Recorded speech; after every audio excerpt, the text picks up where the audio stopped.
Okay, good.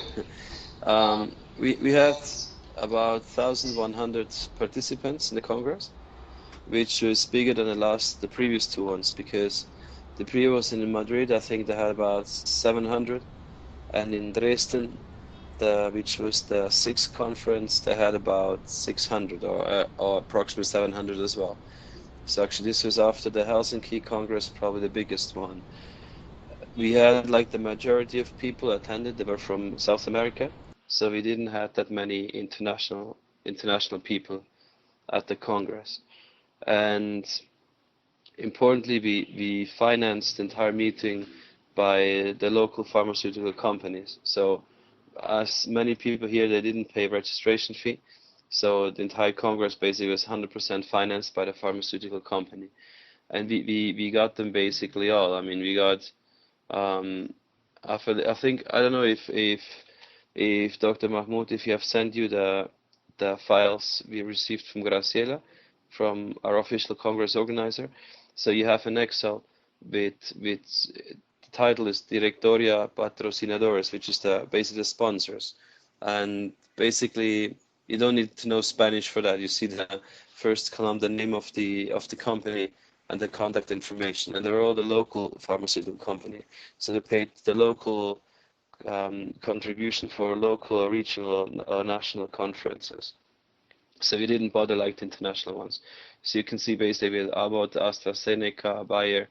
I mean, basically all companies that are like working in the field of diabetes. And actually, we had also as you see, Coca-Cola, and as you're in Atlanta, probably you may consider to ask them for sponsorship or not, depending a bit on the political field at the moment in regard to the sugar beverages and the problems that probably with those. So, but I think they financed a breakfast symposium, and basically we planned around. Okay, it took us. We started 2 years ago to plan, but I mean, most of the work was done like 1 year before. So I think you're still doing good. The things to improve, we didn't receive that many abstracts as we thought. I got about 70 abstracts, and I basically graded them all, and the quality was not maybe the best one. And we selected then. We had 12, I think, abstracts we selected for oral presentation. No, 24 abstracts for oral presentation. So we organized them by track. And if you like, you can send you actually the final file of the abstracts, where you see the 6 tracks we organized for the abstract sessions. And we didn't do a guided poster tour, which is something probably you could consider. And we didn't have a competition like to score the best poster. It's also something you may consider. In general, we had, during the entire Congress, we had 3 tracks, but on the first day we just had 2 tracks. Saturday we had 3 tracks, and the last day we had in the morning 3 tracks, in the afternoon 2 tracks, because we thought people gonna arrive on the first day in the morning, so there won't be that many people to divide them in 3 different rooms.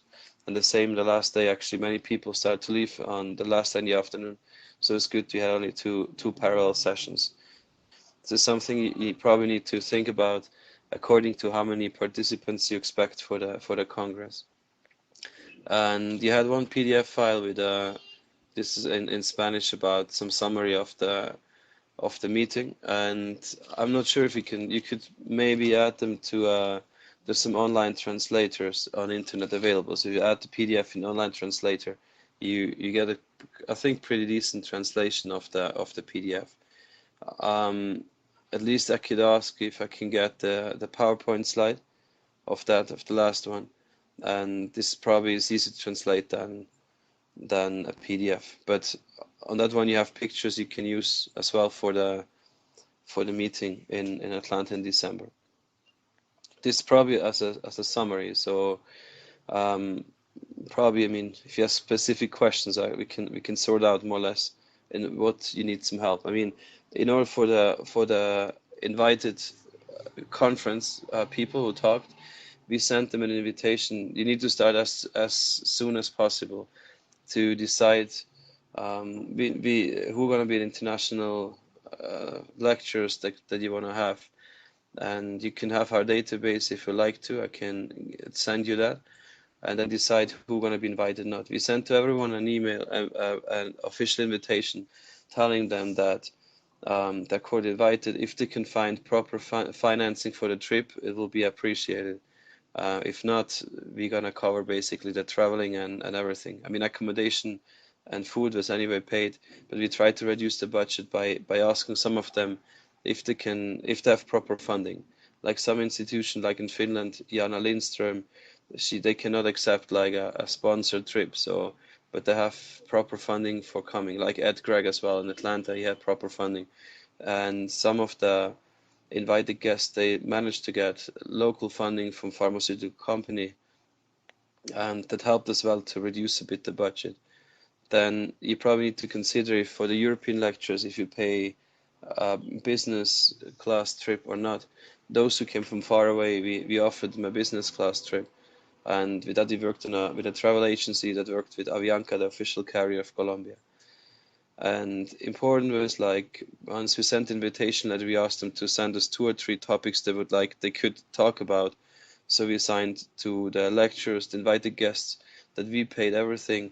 We put them at least 2 topics to talk about. And those who had the proper funding, we asked them for one lecture, to be fair.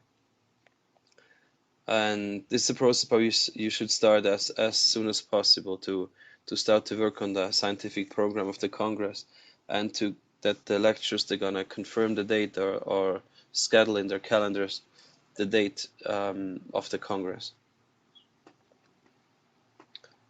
This more or less. So I know some specific questions.